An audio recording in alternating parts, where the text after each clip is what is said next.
O Norden Yogen Objan Sam E Magezar Dom Pola Yatsen Chogin Yodrum Ye E Majung Eshek Sudra Ordo Kan Roman Pekor Ceci Jesu da Grucir Ginge Lopcer Sexus Sol Oro Pe Masi Diahum O Norgenio Genov Jansam Pe Magezar Dom Pola Yatsen Chogin Yodrom Ye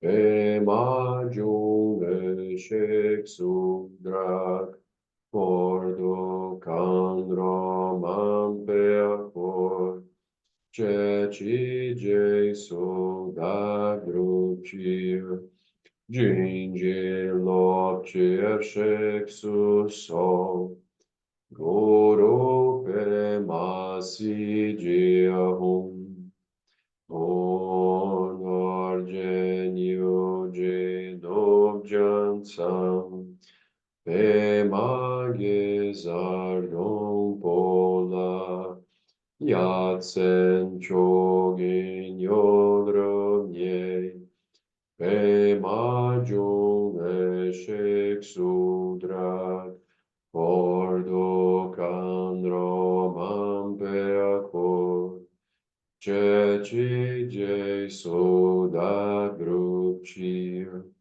Ginge Lopcer Sexus Sol Guru Pe Masi Diahum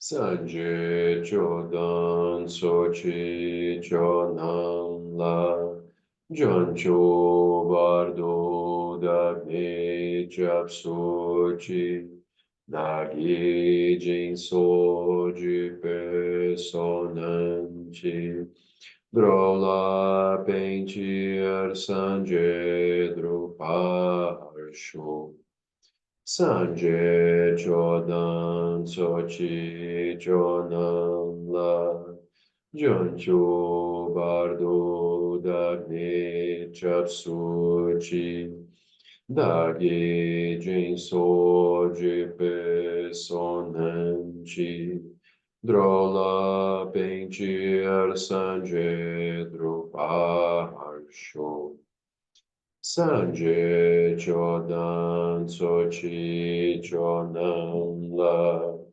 Jancho Bardo Dagni Chapsuchi Dagi Jin Soji Pesonanchi Drola Pentir Sanje Druparsho Om Benzara Guru Pema Siji Om. Om Benzara Guru Pema Siji Om. Om Benzara Guru Pema Siji Om. Om Benzara Guru Pema Siji Om. Om Benzara Guru Pema Siji Om. Om Benzara Guru Pema Siji Om. Om Benzara Guru Pema Siji Om. Om Benzara Guru Pema Siji Om. Om Benzara Guru Pema Siji Om. Om Benzara Guru Pema Siji Om. Om Benzara Guru Pema Siji Om. Om Benzara Guru Pema Siji Om. Om Benzara Guru Pema Siji Om. Om Benzara Guru Pema Siji Om. Om Benzara Guru Pema Siji Om. Om Ha Hum Benzara Guru Pema Siji Hum. Om Ha Hum Benzara Guru Pema Siji Hum. Om Ha Hum Benzara Guru Pema Siji Hum. Om Ha Hum Benzara Guru Pema Siji Hum. Om Ha Hum Benzara Guru Pema Siji Hum. Om Ha Hum Benzara Guru Pema Siji Hum. Om Ha Hum Benzara Guru Pema Siji Hum. Om Ha Hum Benzara Guru Pema Siji Hum. Om Ha Hum Benzara Guru Pema Siji Hum. Om Ha Hum Benzara Guru Pema Siji Hum. Om Ha Hum Benzara Guru Pema Siji Hum. Om Ha Hum Benzara Guru Pema Siji Hum. Om Ha Hum Benzara Guru Pema Siji Hum. Om Gate Gate Paragate Parasamgate Bodhisoha. Om Gate Gate Paragate Parasamgate Bodhisoha. Om Gate Gate Paragate Parasangate Bodhisoha. Om Gate Gate Paragate Parasangate Bodhisoha. Om Gate Gate Paragate Parasangate Bodhisoha. Om Gate Gate Paragate Parasangate Bodhisoha. Om Gate Gate Paragate Parasangate Bodhisoha. Boa noite. E aí, queridos, tudo bem? Bem. Hoje aqui deu até arco-íris aqui no Abirate. Tá bonito. Esse período é bom, né? Chove, daí para, faz sol, chove, para, daí, né? Parece uns arco-íris, assim. Maravilhoso. E ontem o Lama terminou, né? O outro bloco de retiro de verão, né? Sempre maravilhoso. E aí tem essa fala do Lama, né? Sobre os Sebes e Jebes, que ficou muito interessante, assim. Quem, quando tiverem um tempinho, ouçam. Eu mandei o link no grupo, né? Então, quando puderem, olhem assim, para entender, né, como é que o Lama vê, né, o movimento dos Sebes e Jebes hoje em dia. Sempre interessante, né? O Lama tá, nada é fixo assim, né? Então a mente do Lama está sempre construindo e vendo como os processos se movem. Então, né, a gente vai olhar assim que no SEB as coisas vão andando, mas vão se transformando ao longo do tempo também, né?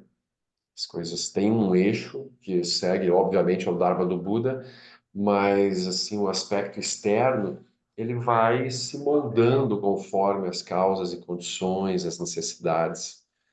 É bem bonito de ver nas nossas vidas, né? A gente também precisa um pouco disso, né? Em vez de simplesmente dizer vai ser isso, tem que ser desse jeito, é aquilo. Se a gente for, né, dançando um pouco, se moldando com as causas e condições, fica tudo bem mais fácil, né? Bem menos sofrido.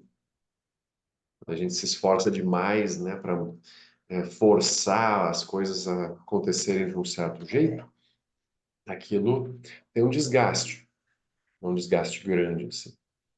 Então, essa flexibilidade, né, de ir lidando com a impermanência momento a momento, e se readaptando, porque a nossa mente é outra mente, né, momento a momento, então não tem problema também a gente isso mudar de vida, né, momento a momento. Então, essa é uma liberdade, assim, né, de viver cada instante, assim, bem melhor do que achar que a gente é isso, é aquele outro. Você está numa condição temporária por né, algumas causas e condições, daqui a pouco muda e assim vai indo, né? Múltiplas identidades, múltiplas mentes, múltiplas emoções.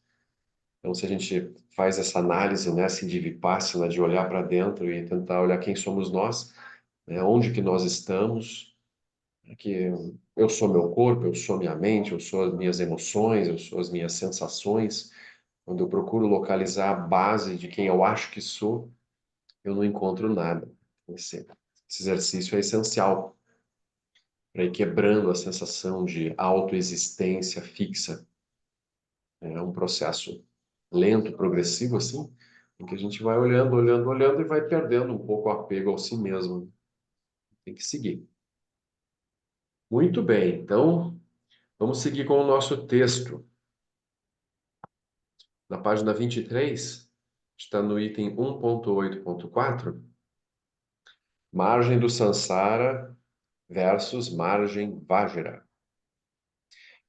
Portanto, existe uma consciência produzindo significados.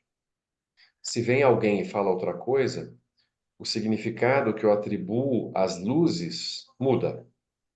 A mente é que está construindo aquelas realidades. Mas eu não vejo isso. Eu simplesmente começo a reagir a partir das aparências que brotam.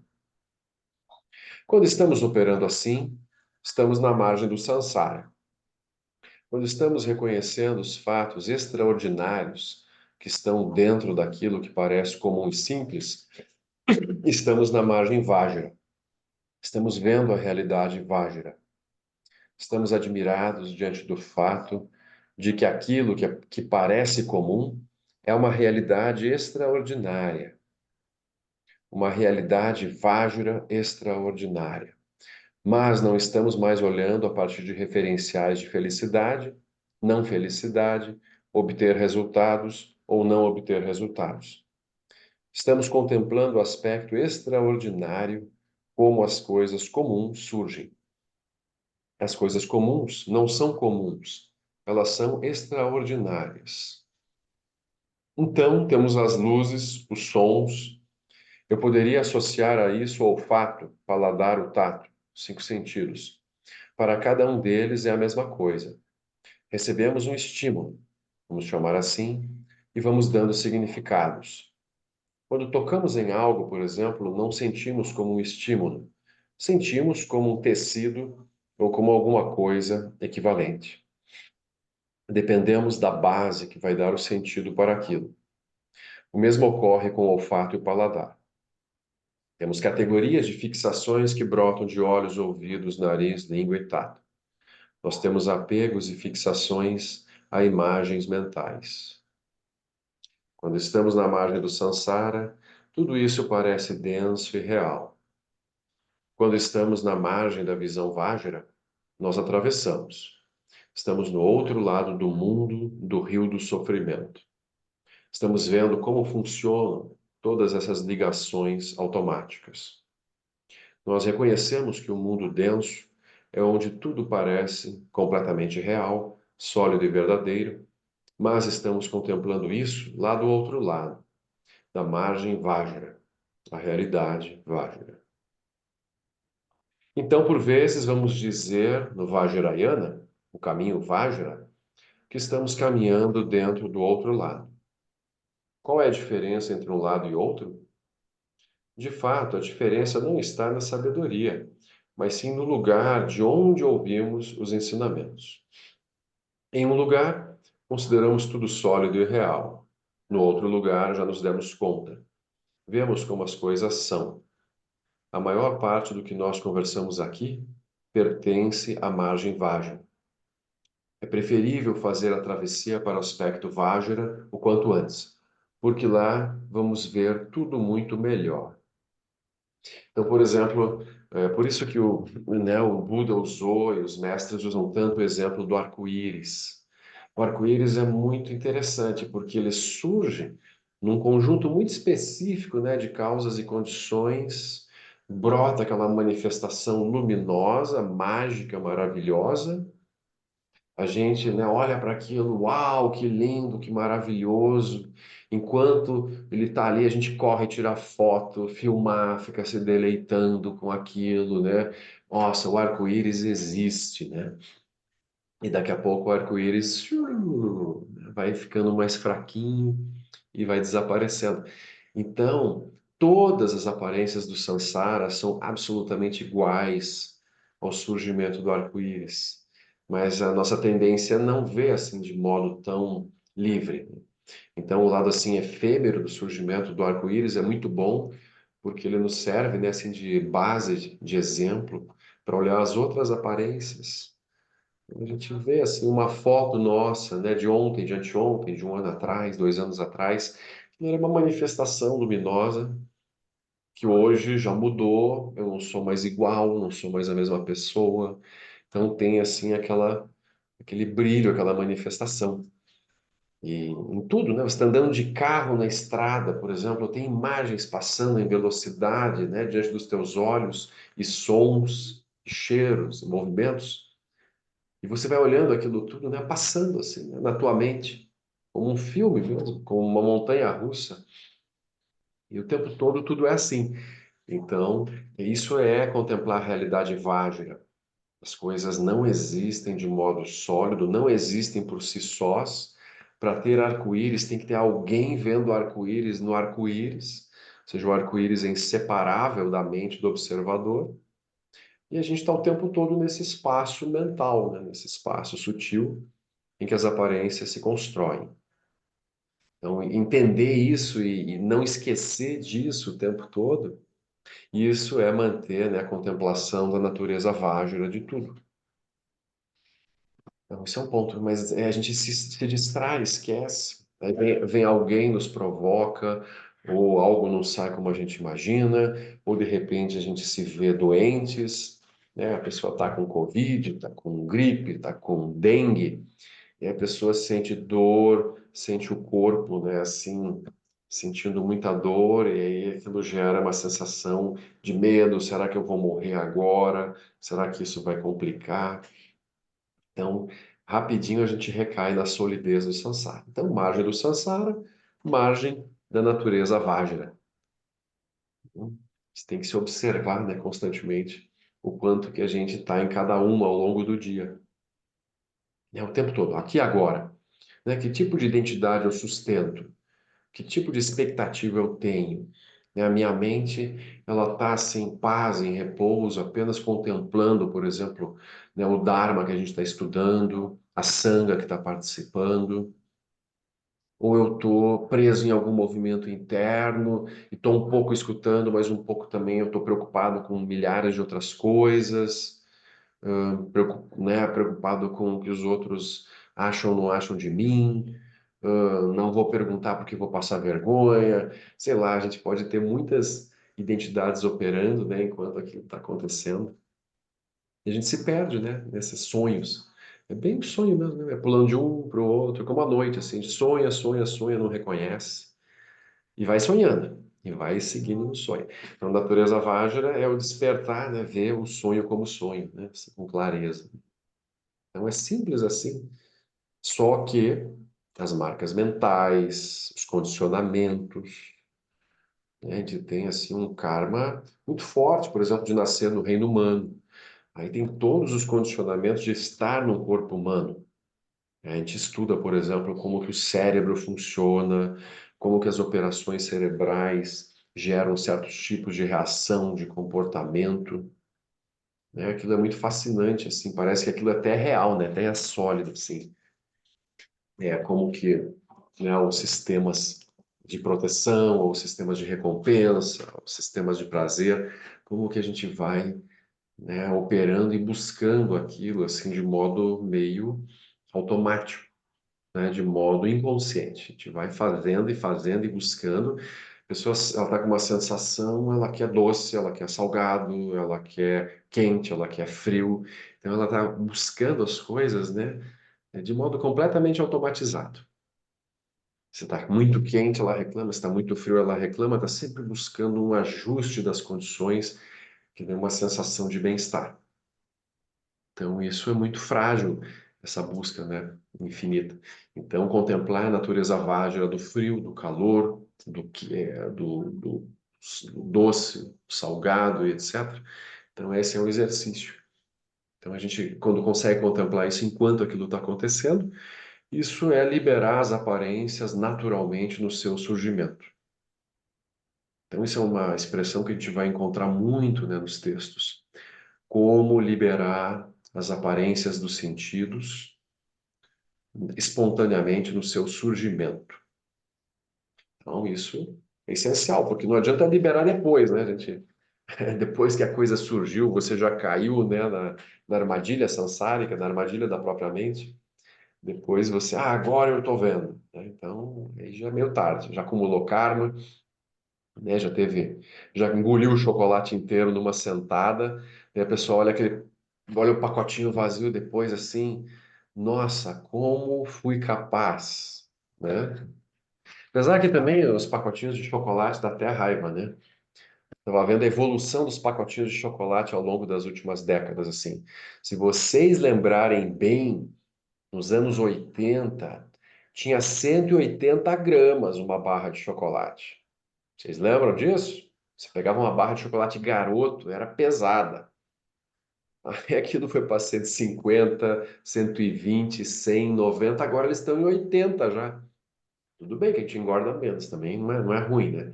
Mas assim, né, o chocolate, ele tá, né, diminuindo, acho que vai acabar na vacuidade mesmo, né? Vai desaparecer o chocolate, você vai comprar só a embalagem com, vai estar escrito assim, aroma idêntico ao original, assim, né? Você abre assim, cheira e pronto, né? Aí, mas o lado bom é que não tem açúcar, não tem gordura, né? Então, está nesse processo, né? As embalagens todas encolhem, o preço, né, vai seguindo, né? Vai aumentando. Hoje já tem produto tipo chocolate. Tipo chocolate, olha só. É isso, está muito na moda, né? Acho que aquelas bebidas lácteas também, né? Tem um monte de coisa assim, né? Tipo isso, tipo aquilo, realmente. Aí você vai olhar os ingredientes, dá até medo. É tudo benzoato, sorbato, né? Sequestrante, edulcorante, emulsificante, né? Imagina o que aquilo faz, né, nas células, quando aquilo vai sendo absorvido no estômago. Então, estamos nesse momento, assim, da comida artificial e as milhões de doenças correspondentes, né? Então, vamos lá. Mas essa noção, né, de contemplar os sentidos, assim, e ver, né, treinar a liberação deles no surgimento, né, das visões agradáveis, visões desagradáveis, cheiros agradáveis, cheiros desagradáveis, sons desagradáveis, sensações táteis agradáveis, sensações táteis desagradáveis, e assim por diante. Então, essa é uma prática, né, interessantíssima, muito importante. Tem teve um dos maiores yogis da história do Tibete, comparado a Milarepa sempre, foi Shapkar Tsoktruk Randrol. Então Shapkar viveu de 1780 a 1850. Então, ele morreu em 1850. Então, ele compôs um texto assim maravilhoso que chama O Voo do Garuda, que são canções que conduzem assim o caminho da grande perfeição, do cortar através do Trepchod. Tem traduções maravilhosas assim dessa no Voo do Garuda. E tem o Mathieu Ricard publicou a autobiografia de Shabkar.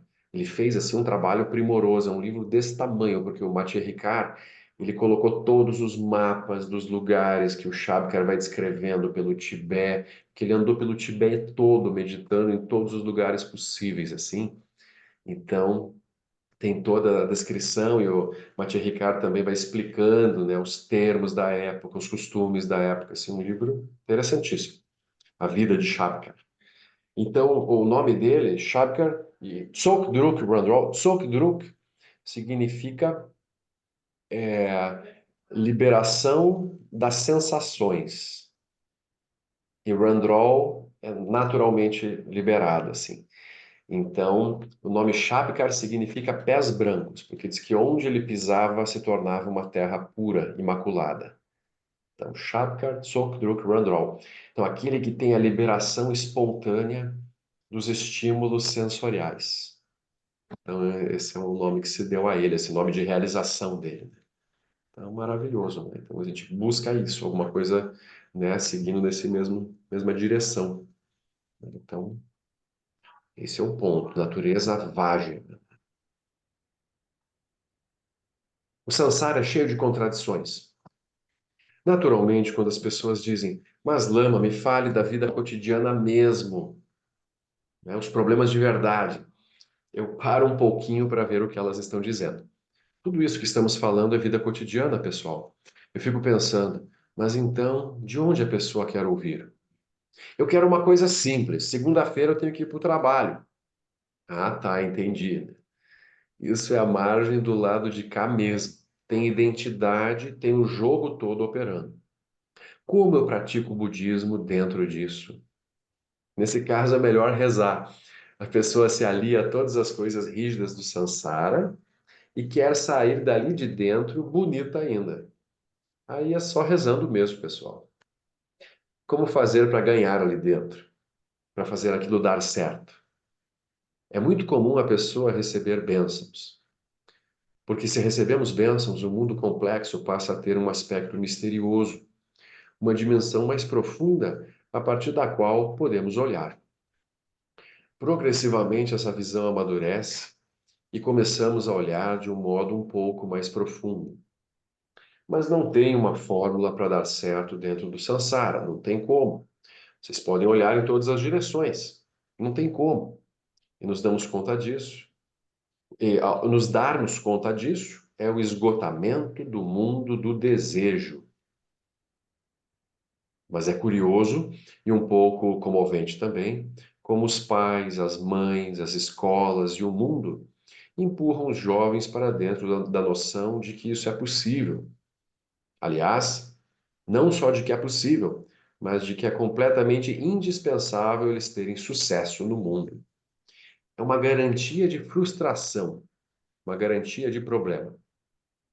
Pode já ir fazendo um plano de saúde, porque vai ser preciso socorrer aquela pessoa mais adiante.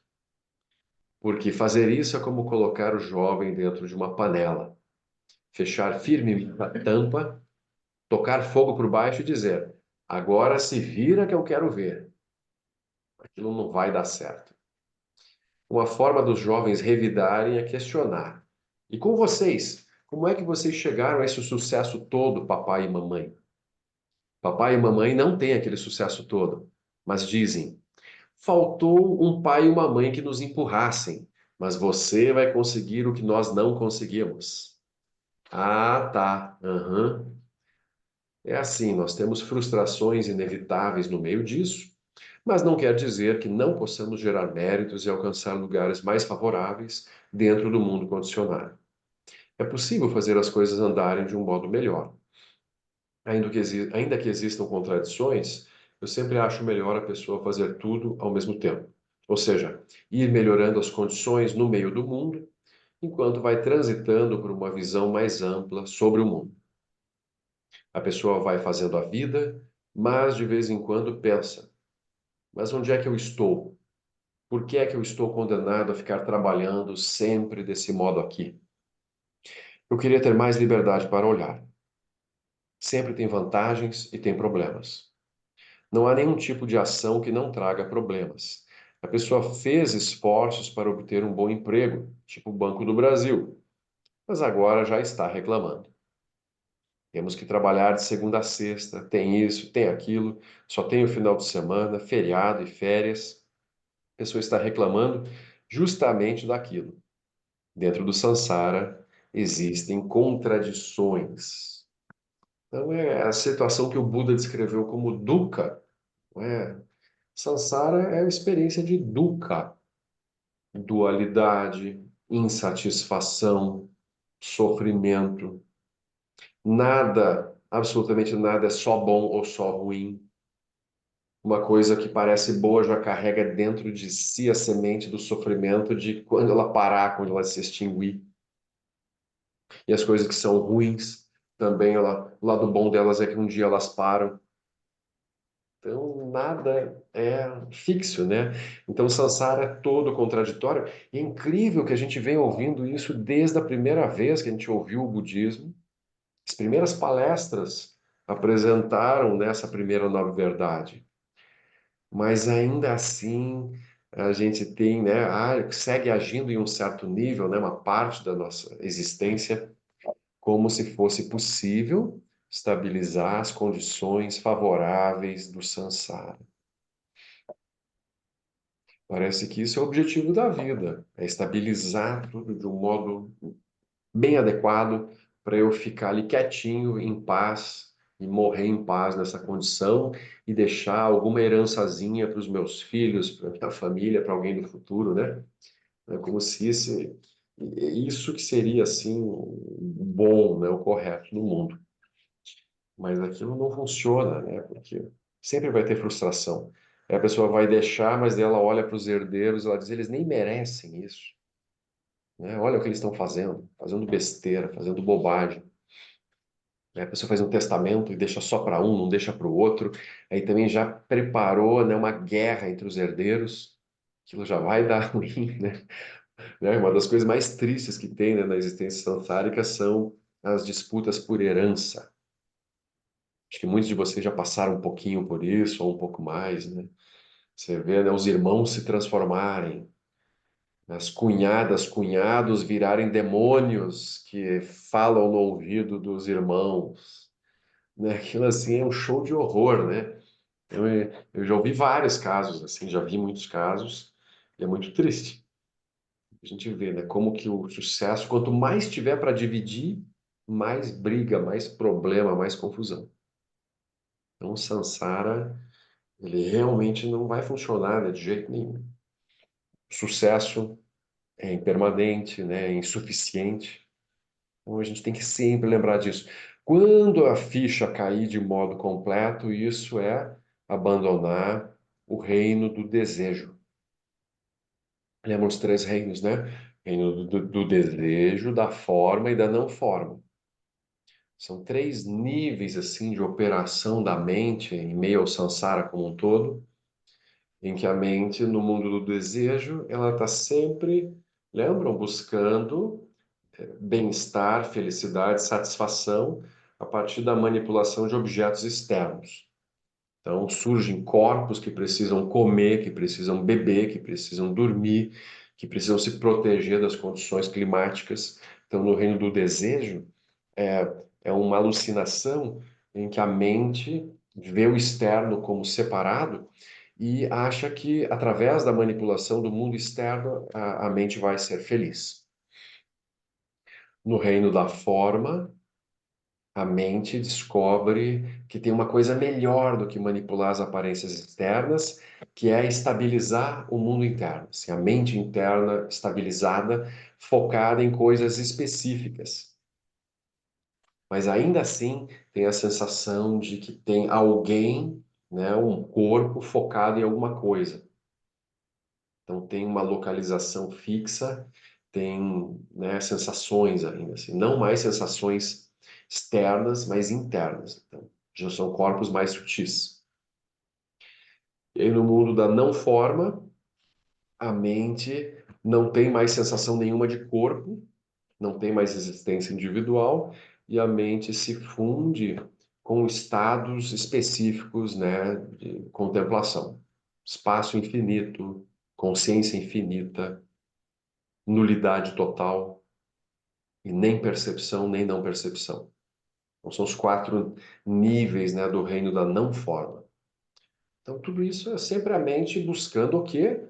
Estabilizar uma condição de felicidade a partir de algum estado particular, né? Então, o reino do desejo, forma e não forma. O reino do desejo ele é interessante também porque ele é rápido, né? A insatisfação vem rápido. A frustração vem rápido.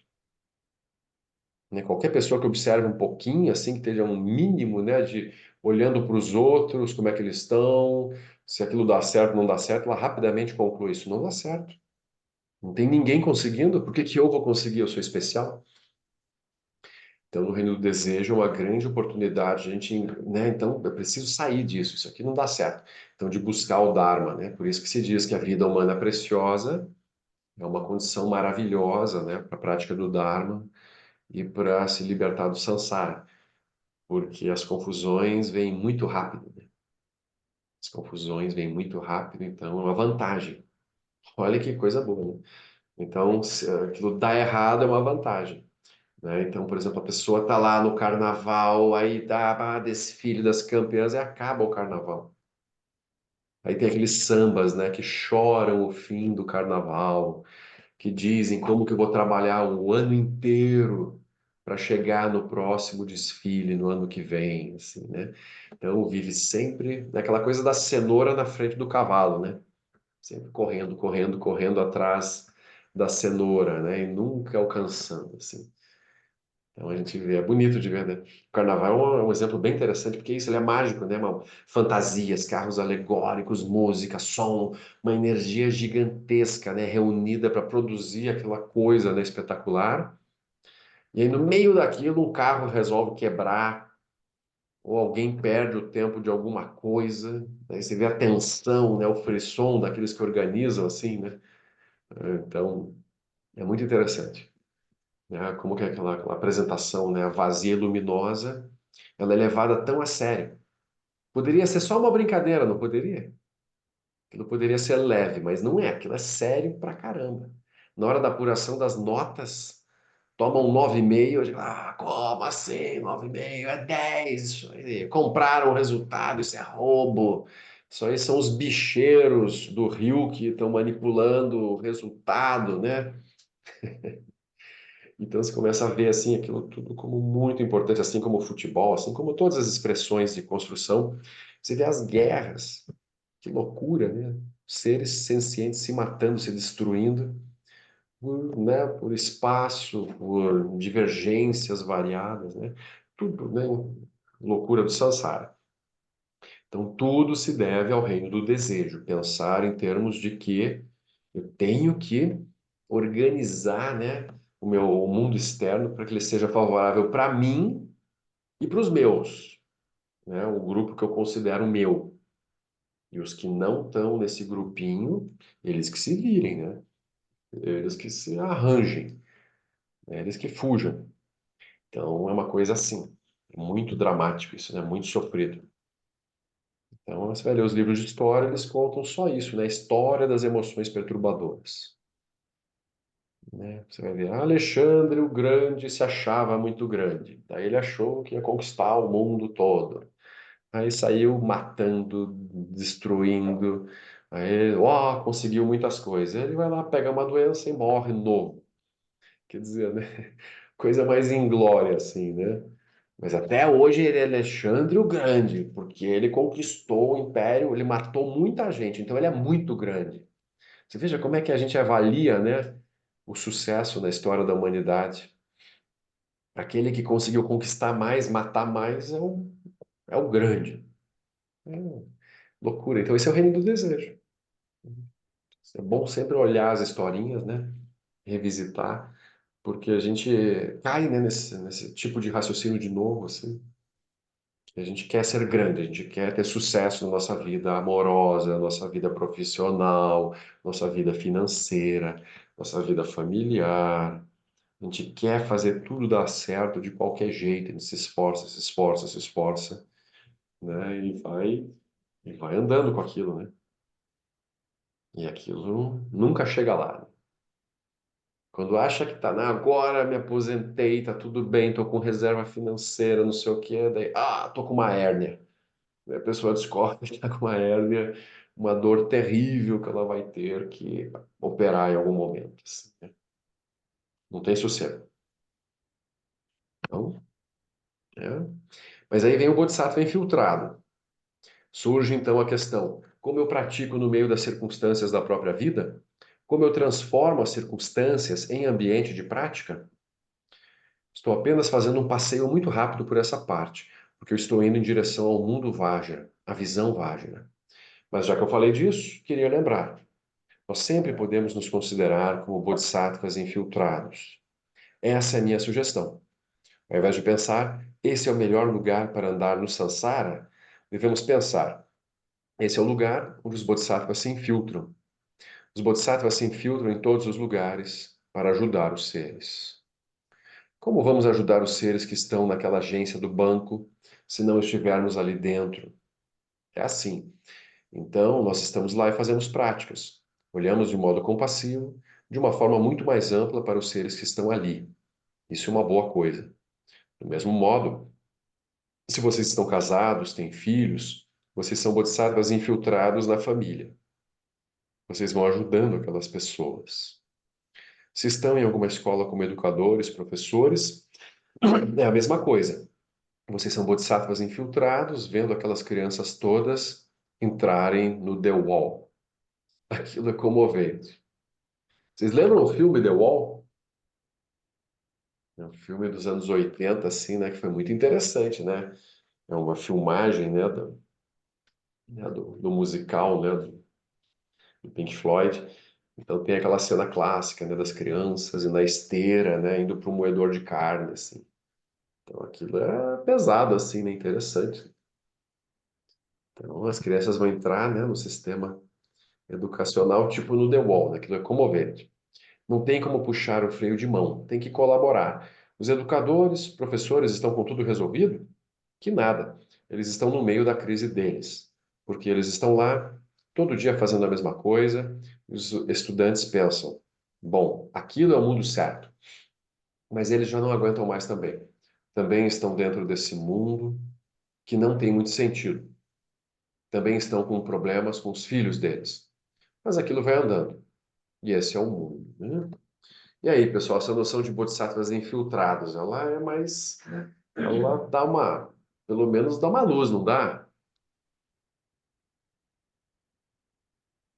Que se a gente olha o caminho budista assim tradicional, dá a impressão, né? Puxa, será que é para mim?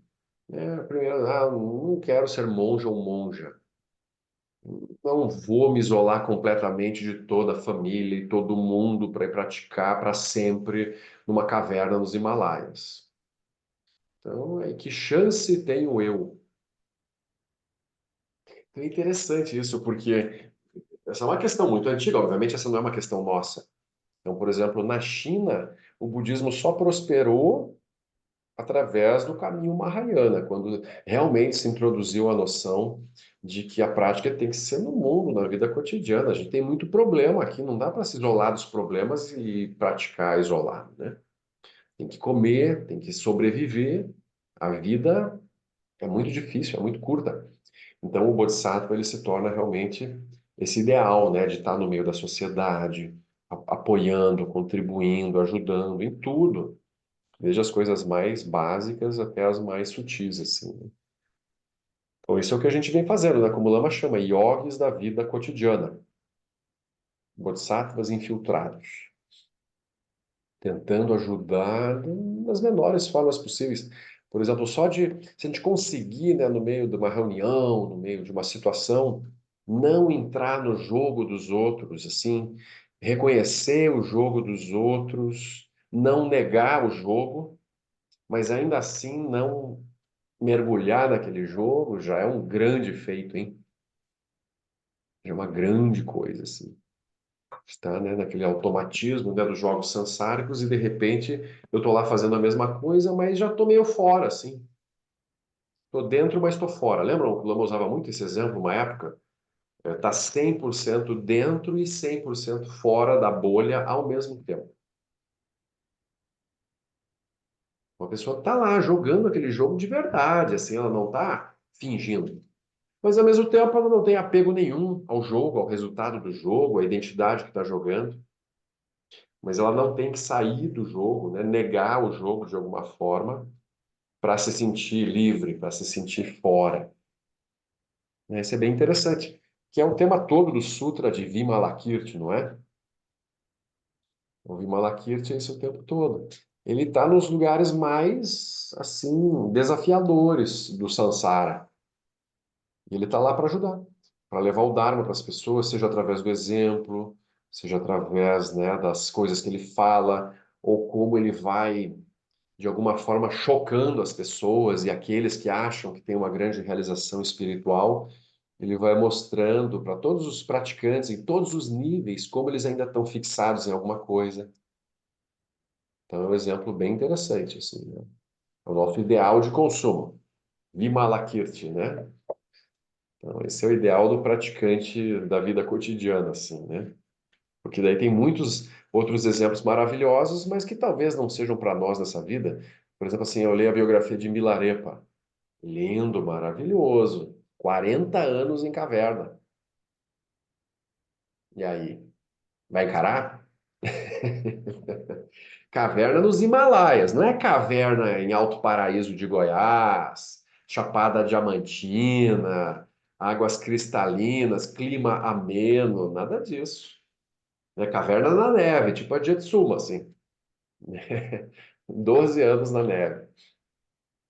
Então, é um ideal assim maravilhoso, né? Mas talvez não seja o nosso modelo dessa vida, né? Ou outros assim, né?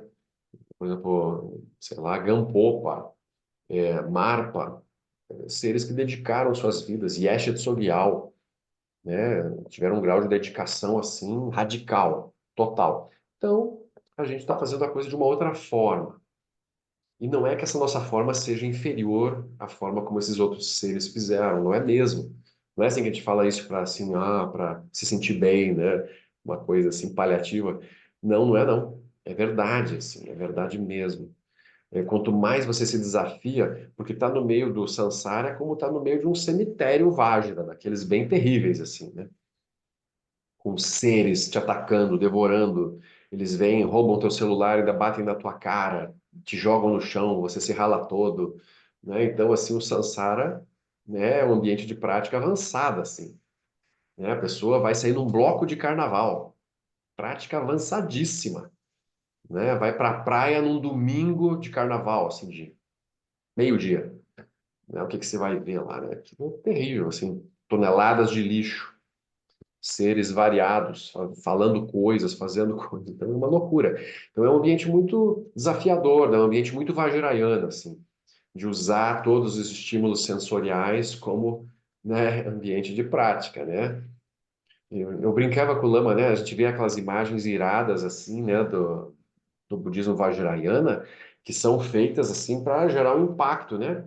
Mas assim, a gente já viu tanta coisa pior nos filmes, né, de terror, etc., que são até engraçadinhos aqueles seres irados assim, né? Só o Dorje Drolo tem uma barriguinha, um olhão instalado, podia fazer até um bonequinho do Dorje Drolo, assim, vender para as crianças, né? Já viu aqueles seres estilo alien, assim, né? Essa é uma cabeça de dentro de outra, babando coisas, assim, né? Que, então, assim, o mundo que a gente gera no Sansara é muito mais chocante, né, do que as representações tântricas, assim.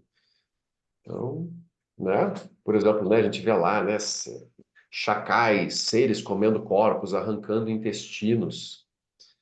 Isso, qualquer batalha aí de guerra é muito pior. Muito pior. Você vê pedaços de corpos para todos os lados, crianças, mulheres, né, um pedaço, uma mãozinha aqui, uma perninha ali. Pesado, né? Então, isso é chocante, ainda mais agora que a gente recebe as informações de tudo que está acontecendo muito rápido, né? As imagens vêm, então o Sansara está todo disponível, assim, né? Quase que, assim, um circuito interno de televisão que a gente está vendo tudo. É só querer, é só sintonizar. A gente fica um pouco chocado. É tipo o Neo chegando lá no arquiteto da Matrix e vendo um monte de televisãozinha com ele em várias situações, assim, no mundo todo, né? Então a gente está tem essa disponibilidade o tempo todo de imagens, de informações, é uma prática na vida cotidiana. Agora, como manter, né, amor, compaixão, alegria, equanimidade no meio disso tudo? A gente vai precisar praticar muito, vai precisar. Você por isso tem que estar antenado, né? Ouvindo o Dharma quase que o tempo todo, tentando praticar, né? Fazendo práticas formais o máximo que der, fazendo pujas, tudo que a gente puder inserir aí no cotidiano é o melhor, né? E não ter essa sensação de que a gente está no lugar errado, de que a prática assim não funciona, não vai dar. É isso. No momento a prática é essa é a melhor que tem, então não tem outra melhor, né? A prática melhor é aquela onde eu estiver.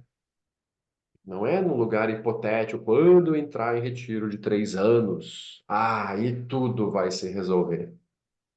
Primeiro ano, eu realizo o shamatha. Segundo ano, eu realizo a vacuidade. Terceiro ano, sabedoria primordial. Está tudo já programado, não tem erro, né? A pessoa entra achando isso. Aí ela vê que, né? Primeiro ano, ela está lá, final do primeiro ano, ela diz assim, eu acho que eu vou ter que ficar mais que 3 anos, acho que 3 anos não vai dar. Ela já está prorrogando, pedindo prorrogação de prazo já no começo do julgamento. Então é complexo. Então, por isso, não é assim, quando eu entrar no retiro longo, é aqui e agora, assim, né? Como for possível para mim. Mas tem que lembrar, não pode se distrair, tem que cultivar a atenção plena. Se perde, né? Se perdeu, mas já tem que relembrar e seguir tentando, né? E é isso, em sangue a gente vai tentando se ajudar, né? Na medida do possível, alguém cai num buraco, né? Tá numa paisagem super negativa, densa, sofrendo. Aí a Sangha olha com compaixão, com amor, põe no livro do. É muito bonito, né? Tem o Nomes para o Puja, esse grupo de WhatsApp, em que a gente, todos os dias, a gente vai colocando nomes de vivos e mortos lá. Então a Sangha toda antenada, né? Quem da Sangha que está sofrendo, que está com problema, que está com dificuldade, que pediu ajuda, a gente vai jogando lá. Então vai gerando essa rede de proteção, esse olhar, e tentando, na medida do possível, ajudar, né? Às vezes são questões práticas que não tem como ajudar a pessoa no aspecto prático, mas no sutil a gente vai apoiando, né? É o que dá naquele momento. Então, vai gerando, né, esse ambiente de sangue que todo mundo está praticando e vai se ajudando, né? E é onde estamos, não é?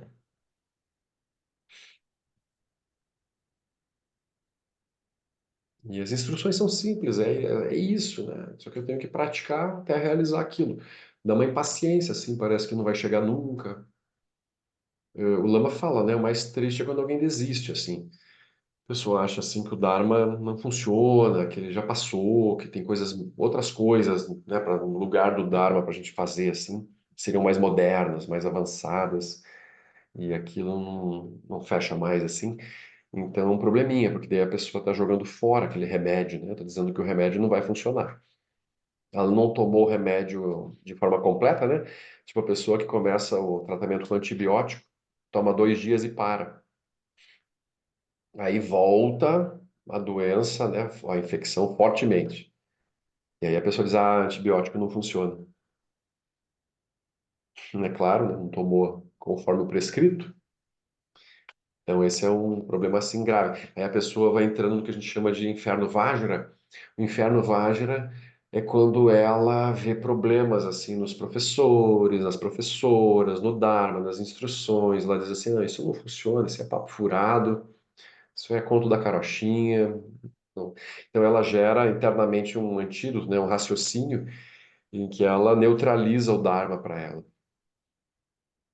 Aí ela está por um tempo, né? Como tudo é impermanente também, mas ela vai ficar um tempo nisso. Pode ficar muitas vidas, né? Muitas vidas anestesiada, né? Ou com aversão mesmo, achando que aquilo não funciona. E ela perde essa oportunidade, assim, né? Então, isso pode acontecer com os praticantes que recebem muitas instruções, não praticam, não aplicam aquilo o suficiente, e lá pelas tantas eles olham para trás, mas espera aí, isso aqui não está mudando nada a minha vida. Eu estou igual, estou pior,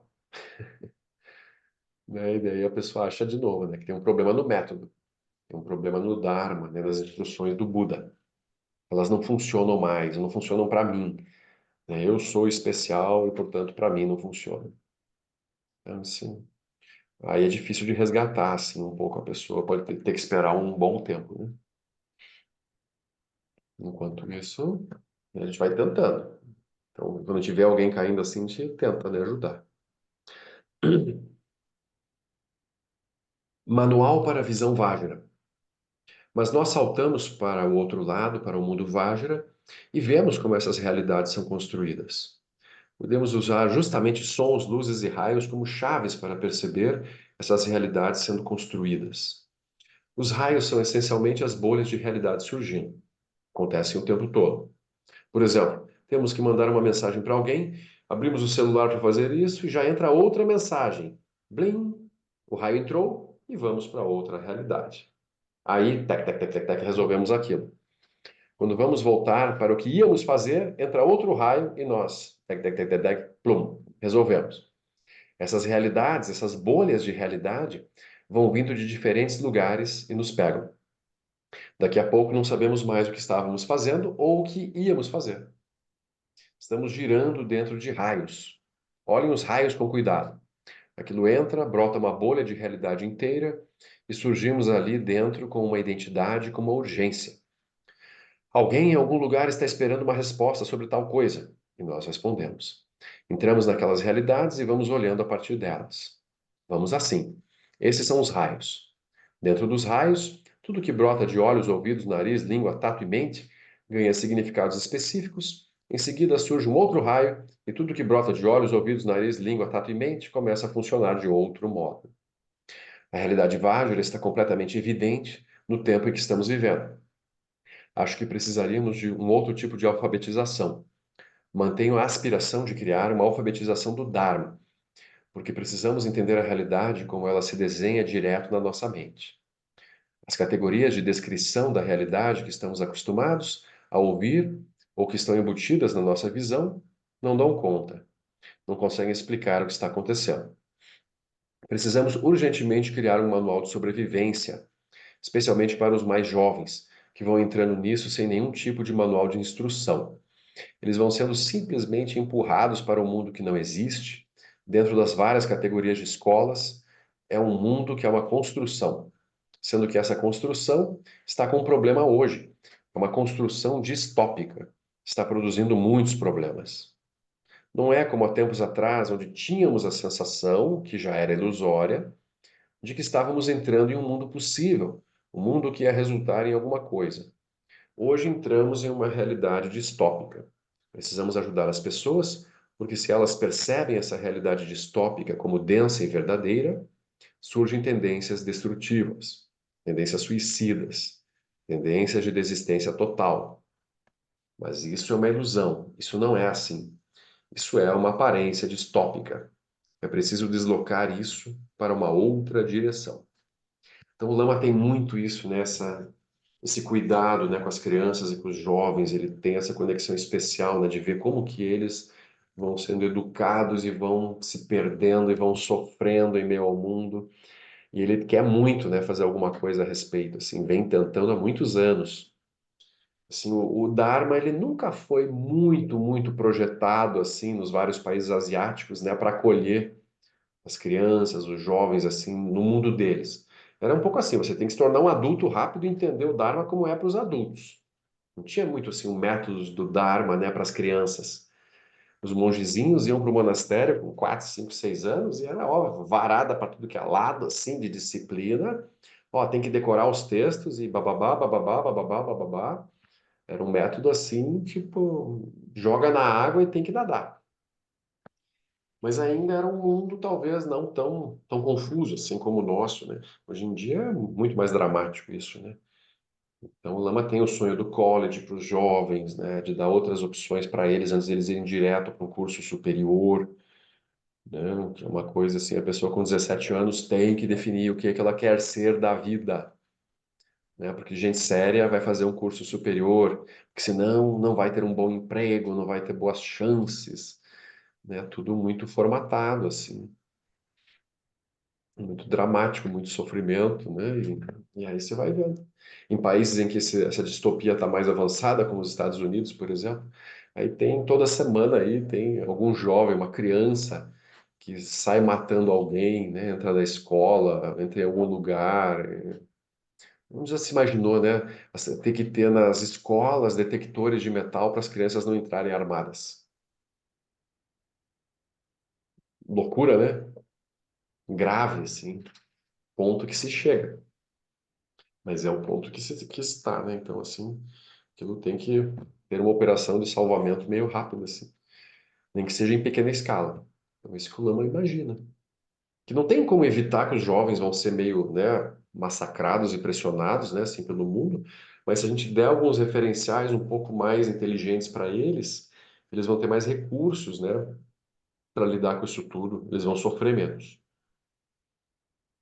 Eles vão ter que ir, talvez, para o mercado de trabalho, talvez vão, mas vão com outra cabeça, assim, né, com outro olhar. Isso seria bom. Então, assim, utopia seria dizer assim, ah, eles vão se libertar e não vão precisar participar de nada. Isso é utópico. Agora, diante da distopia, ajudá-los a lidar um pouco melhor com aquilo, isso é factível, assim. Então, o Lama vê assim. Não só o Lama, né? Os mestres em geral.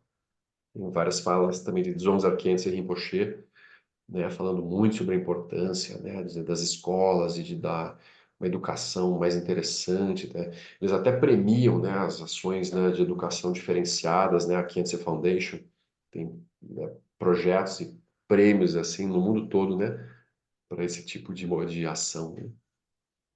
Então, vamos lá, né? Seguindo, em Bodhisattvas infiltrados, entendendo a noção de, né, realidade vágina e tentando sustentar isso sem esquecer disso. Isso seria a nossa prática, né? Tudo bem? Alguém quer comentar mais alguma coisa, assim, de tudo que a gente viu?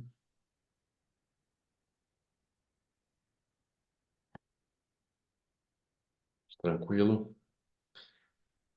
Tá bem, queridos. Então a gente segue. Eu acho que a gente segue semana que vem, eu aviso.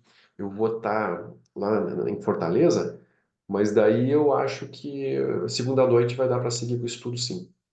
A gente vai ter atividade lá de sexta, sábado e domingo. E aí, segunda, a gente faz o estudo. Daí, se, talvez não, eu converso com eles como é que eles vão fazer. Se na sala eles quiserem também acompanhar, a gente faz juntos. A gente vê. Tá bom? Que os méritos deste encontro se expandam e toquem a todos. Que o Mestre Universal da Paz e da Compaixão, Sua Santidade o Dalai Lama, juntamente com todos os mestres de todas as tradições que veiculam esta mensagem, tenham longa vida. Que todos estejam a salvo de gerar pensamentos negativos, obstáculo mais destrutivo. Que estes pensamentos nunca surjam em nossa mente. E que todos os seres também estejam livres de pensamentos negativos. Kenlo Choson Rinlo Che Zanling Sasum Chapar Drojo Choksun Nangwa Dam Bedraudo Sungele Shu. Então, boa noite para nós. Obrigada, Marcelo. Obrigada, Sanga. Obrigado. Que chique. Obrigada. E vai lá. Olha, Ai, que tal? E muito bom. beijo, Angela. Beijo todo mundo, Marcelo. Boa Obrigado, querido. noite. Boa Obrigada, noite, Marcela. Cecília. Obrigado, querido. Marcelo. Tchau, tchau. Até semana que Tchau, vem. pessoal. Até. Tchau, gente. Obrigada, Marcelo. Obrigada a todos. Tchau, Tchau. tchau.